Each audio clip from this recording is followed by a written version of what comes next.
sister, and damn, I know be around and who to say the power about them. Mostly no one or more damn. But automatically, no, we shall the knee and the lifestyle. I was the password we had or said damn. I mean, who said the entire Joyce, yes, I'm Mr. Onya Bearman Senipe. Mema yahwefo nyina kwa ba edeba Syndicate TV so medinani oba pasika ahwefo enemy guest Royal Highness nsema yaboaboa no a chese agiegu social media so nyina yeba bedi hu nkomo ene se Joyce Jijo wasan so aka ne hu biomo we dey say sexy videos nko ha ena mereba be som Ghana for so ena Reverend Obofo ene ne yere Queen Sierra edi odo egu Ghana for so akyerese omo kiremu a niamo okeka ne mu ye ni na ye hu mu ahwefo mi twa me ho aba me ba me ne Royal Highness ye bebo nkomo enko bebia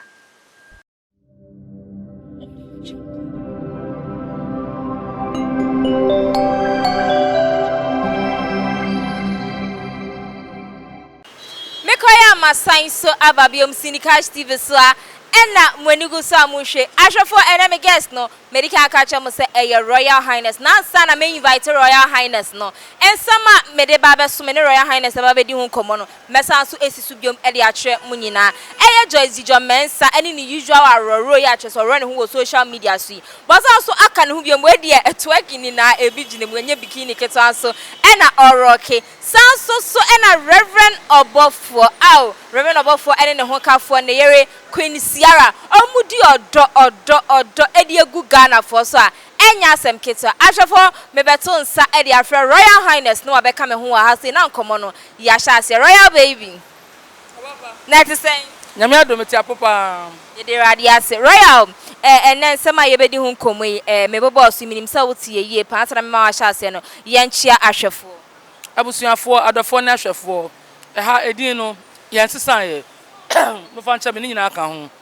mo ko so like mo subscribe mo share tambia na me sra mo hwe a mo ma mo yonko so enhwe bi na channel no enya krabe fe me da ase sa pepe Royal me be se be kwa hwe eye Joyce Jijo ni video yi abasesi na ya hye yenkomo no ase let me see let me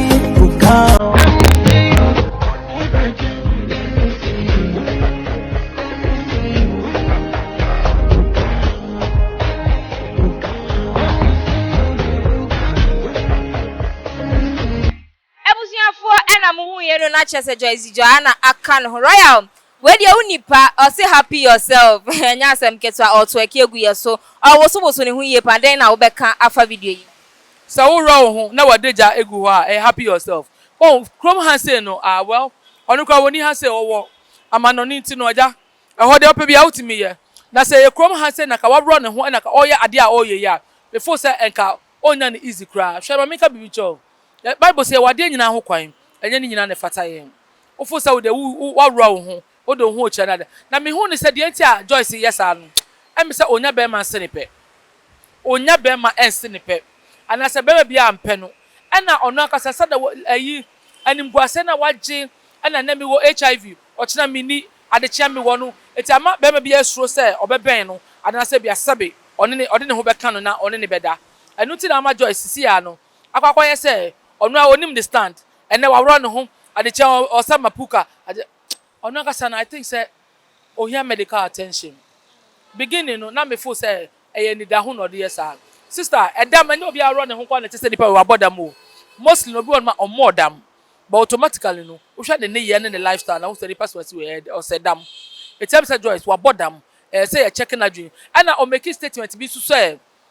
ope abena kokwasem na oni ni menu nyina mo bipolar it ono akasa na so ono akasa onim say or bipolar it I think say people closer to her no efa ne ko psychiatric hospital because I think say owadwemu yare kakra Royal na wunji ndi se ebia Joyce ono so ne de ne se bibi hye ne so waye depressed ne de ne se ebia meba social media so no maye se ne be ya ebeyi ma adwen every men sem enemy house so wunji ndi se ono so ni motive eno no okay so and somehow wo abusuafo ene den a obi a wo pani wo ni fie eti sabe woni pani wo fie kra wo maame wo papa e wo ho ena menti se Joyce pam yes wo wu ana ne papa wu sabe menti bi that means omo nyina omo ti ase it is a bibi enko ye ma wa you might have a friend you are closer to you can discuss all these things with the person if possible like our mama no papa and I wouldn't anima any bad. The way you me sure sending my minimum who son what run home. I know all the ahwenia gu ne sisi near there now. Eya ya but omo nim do mbeye. It I think say as a matter of fact no if say obi esusu ne some that to release stress there ne ma ne papa na ne nwanam and the right people to seek maybe a counseling from not to come on the social media expose yourself go naked all the time just to impress people and to let people know say also your joy so body effort. No, it doesn't work that way. Sometimes you have to respect your body, you have to respect yourself. Ube yi editor obia on social media. Why na MFA mohoka, emetua hoka na onware. Nobody. It is sometimes you have to use your sense, you use your mind, and then obey be and make sure say according to. Don't try to please people. And I mean say your ga by exposing yourself all the time. It doesn't work that way as I told you. Says, of course why yes I'm for emu afi bedu bebno obi abeka say na Joyce de wabodam nso e bia na won so no e nem bi ne how and nem bi na hye wo so e na ma won so yes ano na wo de gi enum gu ase e wo asase so. Yeah. Okay, Royal, o kan asem bi say or how bi na ha na onko ebusuafo ho. Un say obi wo ho no ma o huro say ebusuani ya mekoka ma asamache no o china nko meti na third party ate na bibi besi na wabe using it against me na me odidi matem enti sadia ma me nko na me hwe se me fa way which is me ba social media so abesa ahye de me feel okay wo mu na me dia gene me hu enu na be boa me a don't you think say any solution ne so no eye The solution enti me nya da obapa se wa hye brazier na wa hye pant eni enyan na wo yafunu sabe ukita nkwala be me enso tenan Joyce ne mane doso o kina bi omo ba benyin aba social media be hu said say me ma me kra na ororo ne ho say me ma me kra na oyese I mean never be on my ye pa sister eti me hu ni say enya no the best solution. The only solution is obesiki counseling from renowned inkofa of say omo sabe omadwe no eka a bibie ni ombetumi akan bi e de ama no ana ombetumi a che no ekwan pa no say onfa so but de bia no oye wadwen say ufa nema tra ufa nema for granted. I think that's not the best. She should rather put herself together, talk to herself, and then the next step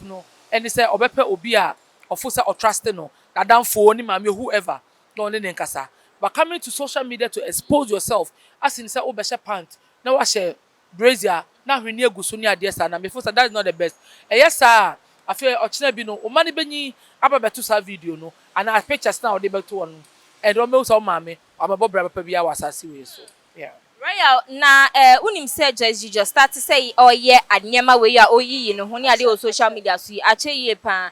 eye den a we hu bash amanfo bash no we hu critics amanfo criticize no Joyce best san enka wasesa sese no Ghana for say hey Joyce why ya sese kra de ebe ya nka Ghana for njintu mu hu ne say it's part and parcel of Joyce ye expect say eye den a de we de Joyce ebetumi aye ne emfa ne normal. And I can me Royal they meet me funny normal because obia normal lady nice lady like you or shape or no for or to she got everything or to ne boa so benya be my papa bi aba na brabom and me for say loneliness and also can ho eti na ma tambia na ororo ne ho na oya ne ma ense no I think that the best way ni say onya ne ma on jan tutum kakra ne enhwe obo say it will come to a time obe share be ma odo no ono kra be ka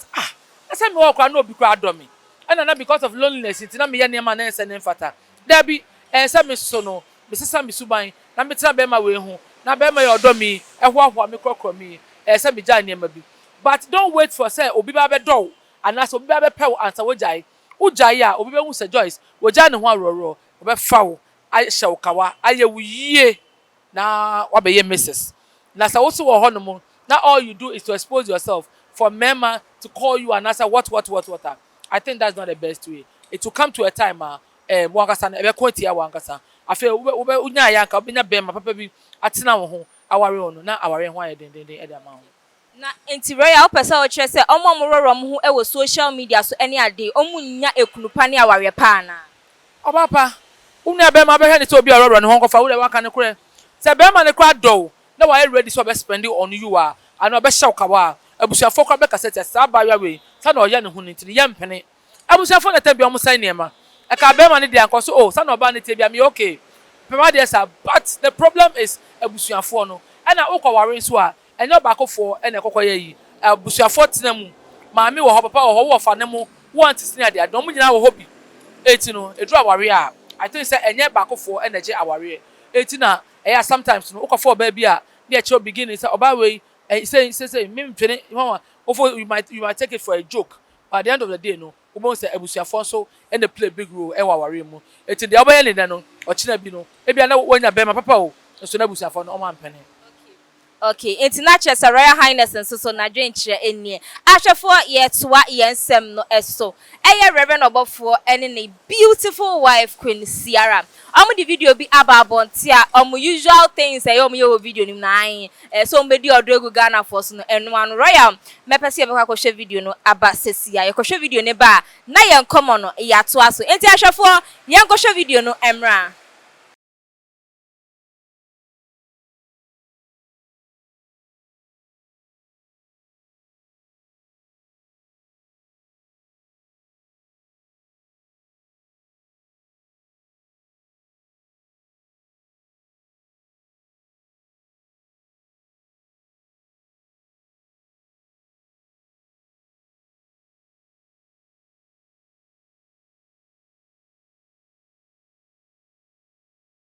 Ebusiafo ena mo hu wo video nim no na kire se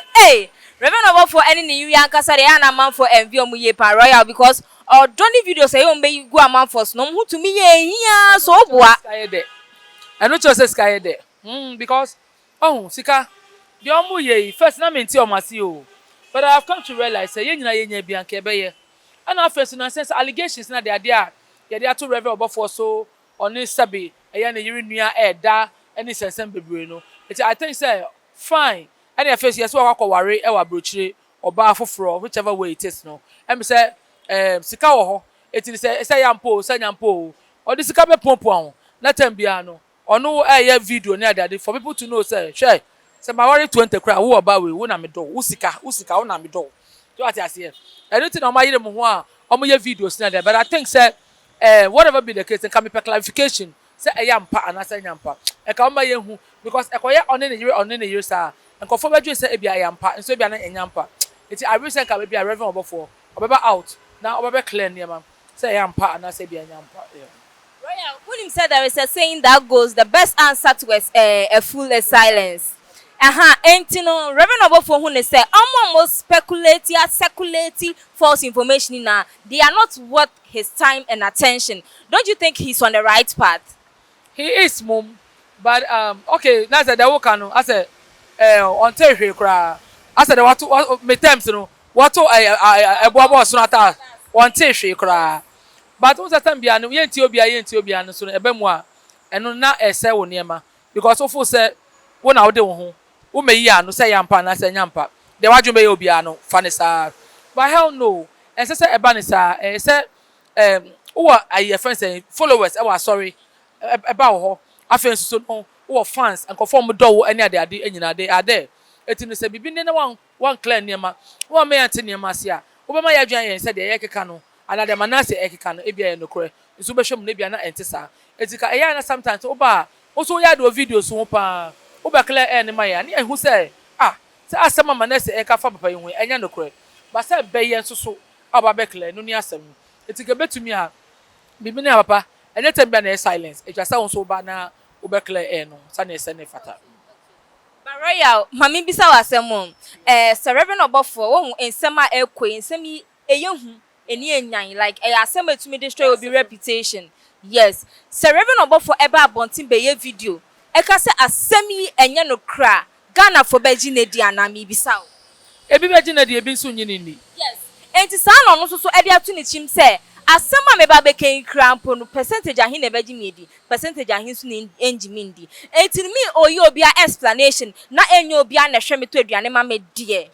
mon ka ne mo be ka me ntena ho ema no mo chese mo beje ma adwene me attention dabi me nye se adwuma ne kra so enti no me mum die in my point of view no I think sem the oye no ne kwan so ano no anyway it might be because say ano wonya ni sika wie or when bibia or when fie or when car he got everything it takes to make you happy in life or when you be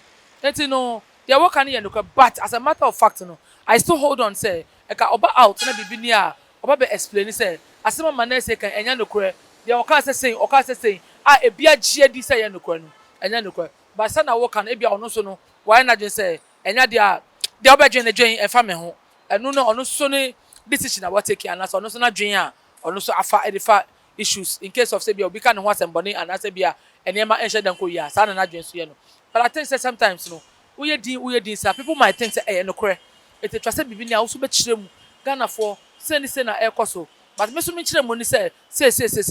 ni ye ko yanim enya sa obi abedwen say asem na ye ka fa ho no nokure true do Royal Highness asemum won say time news about Reverend Obofo say wakwa second wife ne buy and na recent one yin so abenokra na ye ndi hu nkomo nwie amanfo nka ho nsem nwie ye on bekas wa second wife sesi amose on ne step sister Eda on the step sister ehihye omo twemp na emu odin enti no unhu ne se obi na ahyeda aboni chimu po se papa yi meye ne meye bia se medi ne din ebeba fam mesai ne din ewo Ghana memu enti no no susu ehu saade na waka se nipei di ope no me ma no ho kwan me se me ma no me attention me fi ne kran ne obeye no onye say no kwan so no kwan so mi busawo eni de ye ntumi nkyere se eye no kre anan nye no kre enti na me se ebia na obi na ahyeda se papa yi meye de meye bia because imre bi meti bibi sa be farm asum se obi na ahyeda e bon krofo pa se omo mbra abonte e be kaka sa na ma na mfa Reverend Obofo enti na me kasa okay and na there work anon so no I say me no e ba be adwen kakra enti say ya say edomani sa de so ntakrache na say wo yo obi na obuo wo ho anuonyam wo ho a na efe amanfo start frame stories edit ya o eti no me hu ni say Reverend Obofo the cost so ne esensema etwagu ni ade nyina no we hu ni nyina na bia ono na sa na wo kan no on pese obeso so me efa me royal me the akama be clear that doesn't mean say me ma be clear Reverend Obofo to me clear obi a wona dwen a sabe ekita no enti afọ Christ no obi a ne na dwen a ekura no eti me fo say yenya Reverend Obofo na onye de ope sa pepe be na chese ahwefo mema royal abo ensem ne tofa na chese ya signing out eno no royal yembo ensem ne tofa the mechanic say Joyce Leaked na me ba ne boko on respecting ne ho omu ne ho no onya be ma responsible en ware ne hye ne kawa no onya setem bia no ase or try say obeya niema ensem fata ana afen so no me ba cho mama sam for ne view amuti ase yi Joyce Leaked hweye be bia wo bia ahwefo na chese bebi a yedru ne se ye bebo ye ensem ni nyina tofa na ya signing out royal but ensem ne tofa emai Martin nua de meka nyina ne se Joyce Leaked obi bebu agina wa so onipa bu so ketewa bi ofo sa ye because of social media eti ye ujimi nkofo ya na Joyce ofo sa achievement hwa ho ye na bra ho ase na Joyce na wororo ho no ubenya be ma papa bi pa aso mu na afen so Reverend Obofo so ne wife de meka ne se be na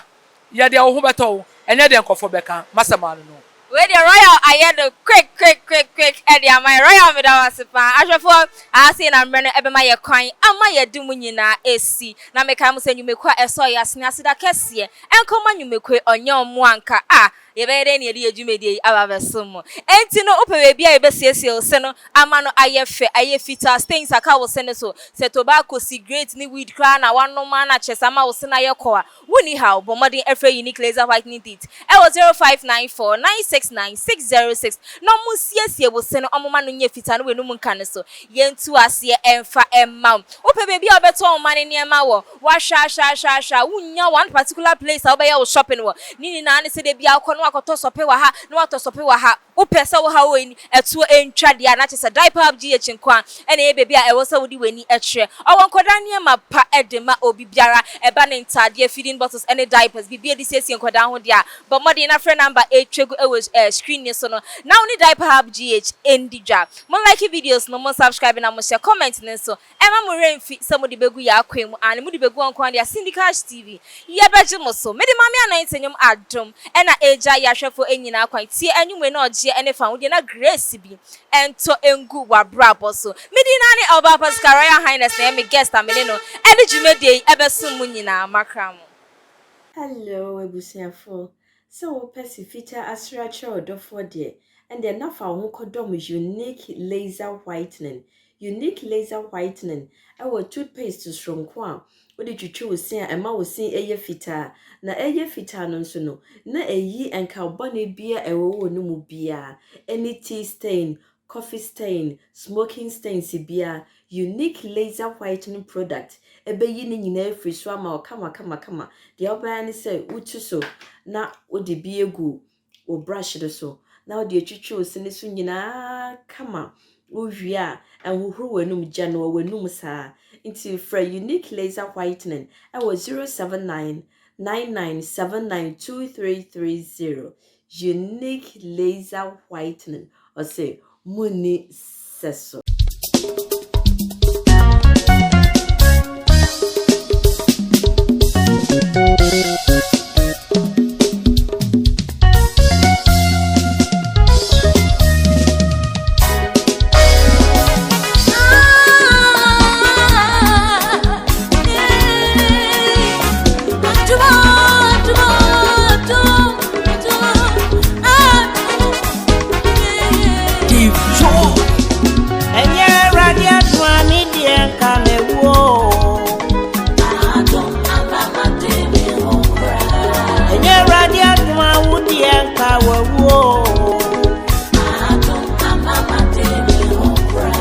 Yes, I don't want. Mama, dear me.